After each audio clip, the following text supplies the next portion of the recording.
Kalian pernah mikir nggak, seberapa gampang sih indera kita itu bisa dikelabui? Nah, kali ini kita bakal bahas satu kisah nyata yang, wah gila banget. Cerita tentang seorang mahasiswa yang hidup dalam ilusi total selama berbulan-bulan. Dan dia sama sekali nggak sadar.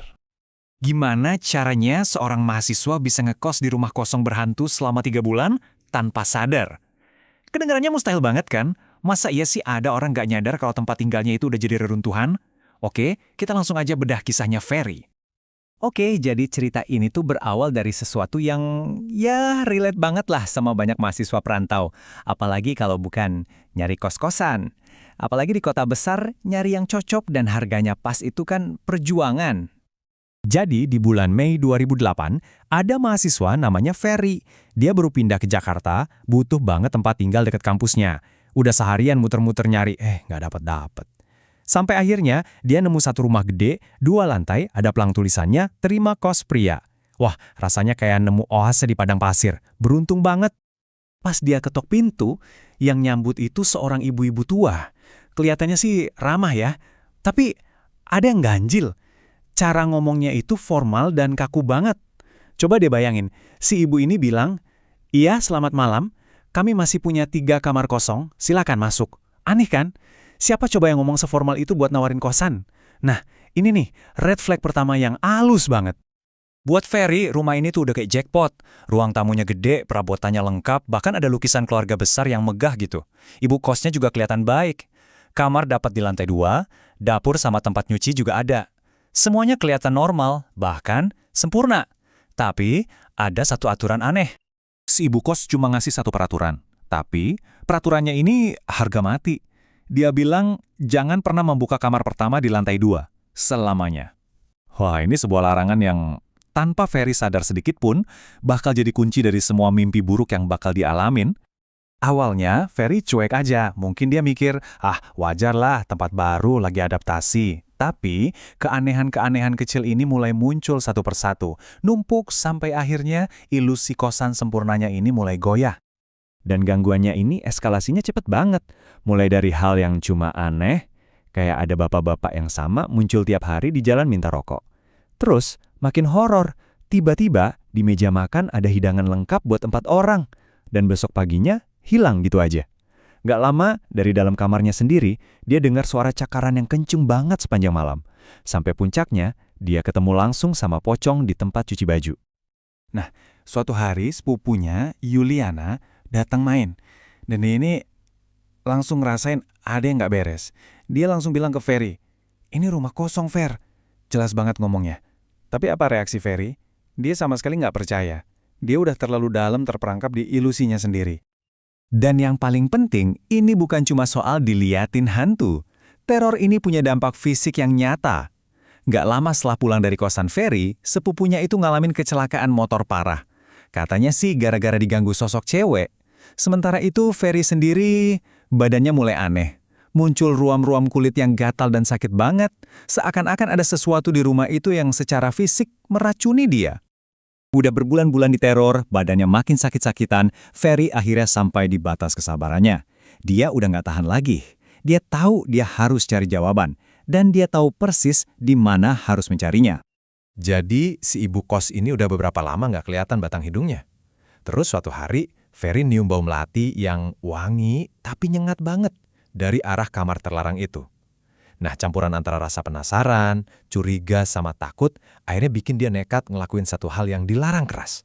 Dia ngebuka pintu itu. Dan di dalam kamar itu, dia nemuin sebuah album foto. Pas dia buka lembar demi lembar, jantungnya kayak berhenti berdetak. Semua potongan misteri selama ini langsung nyambung. Pria dipotret besar di ruang tamu, itu foto sang ayah di album. Ibu kos yang selama ini ngurusin dia, itu si ibu. Sosok cewek muda yang pernah dia lihat sekilas nonton TV, itu anak perempuannya. Dan bapak-bapak yang tiap hari minta rokok, itu anak laki-lakinya. Mereka semua, satu keluarga. Lagi syok-syoknya ngeliatin album itu, tiba-tiba dari belakang ada suara dingin yang tegas. Jangan dibuka. Itu suara si ibu kos. Natap dia dengan marah. Di detik itu juga, Ferry sadar, ini semua beneran. Dan dia udah ngelanggar satu-satunya aturan mereka. Seketika, Ferry ngelempar album itu dan langsung lari. Gak mikir apa-apa lagi, gak ngambil barang, pokoknya lari keluar dari rumah setan itu. Satu-satunya tujuan dia cuma lari ke tempat yang ada orang, sebuah warung kecil di seberang jalan. Dan di warung itulah, di bawah lampu yang remang-remang, semua ilusi yang udah dibangun rapi selama 3 bulan ini akhirnya hancur lebur. Kebenaran yang sebenarnya, yang jauh lebih mengerikan, akhirnya kebuka. Si pemilik warung ngasih tahu Ferry satu fakta simpel tapi bikin merinding. Keluarga yang tinggal di rumah itu, mereka semua meninggal. Udah lama, tahun 2004. Jadi, kenyataannya adalah rumah itu udah kosong bertahun-tahun. Udah terkenal angker banget di kalangan warga situ. Kata si bapak warung, Ferry itu bukan orang pertama yang coba tinggal di sana. Tapi, nggak ada satupun yang betah lebih dari 3 hari. Dan Ferry, entah di mana caranya, bisa bertahan 3 bulan. Nah, ini bagian paling gilanya. Kontras antara apa yang Ferry lihat sama kenyataannya. Rumah megah berperabot lengkap, aslinya itu bangunan royot yang udah mau ambruk. Kamar bersih pakai kasur empuk, itu cuma tikar buluk di lantai yang super kotor. Kamar mandi dan tempat cuci yang berfungsi sama sekali nggak ada airnya. Dan makanan enak yang selalu ada di meja makan, itu meja yang penuh sama kotoran binatang. Oke, jadi apa yang sebenarnya terjadi sama Ferry? Dan pelajaran apa sih yang bisa kita ambil dari mimpi buruk 3 bulan ini? Kalau dipikir-pikir secara logika, semuanya jadi masuk akal. Ruam kulit yang dialami Ferry, itu penyakit eksim. Ya jelas aja, dia akan hidup di tempat super kotor. Dia ngira mandi pakai air bersih, padahal mungkin nggak mandi sama sekali selama berbulan-bulan. Dia pikir tidur di kasur, padahal aslinya di tikar kumuh. Dan karena dia anak baru yang nggak pernah ngobrol sama tetangga, ya nggak ada yang bisa ngasih tahu dia. Intinya, seluruh pengalaman ini adalah ilusi super canggih yang diciptain sama arwah satu keluarga itu. Mereka seolah-olah pengen terus ngejalanin kehidupan normal mereka. Dan Ferry, tanpa sadar, diseret masuk buat jadi bagian dari drama horor mereka. Ilusi yang mereka ciptain itu kuat banget, sampai bisa menipu semua panca indera Ferry. Dan Ferry sendiri ngasih pesan yang sebenarnya simpel banget tapi penting. Dia bilang, kalau kamu pendatang baru, lebih baik kenalan dengan penduduk setempat, supaya tidak mengalami apa yang saya alami. Karena dia nggak pernah bersosialisasi, dia jadi sendirian, terisolasi, target yang sempurna buat dikerjain. Kisah Ferry ini benar-benar ninggalin kita sama satu pertanyaan yang cukup dalam sih. Pengalamannya jadi bukti seberapa rapuh persepsi kita tentang realitas.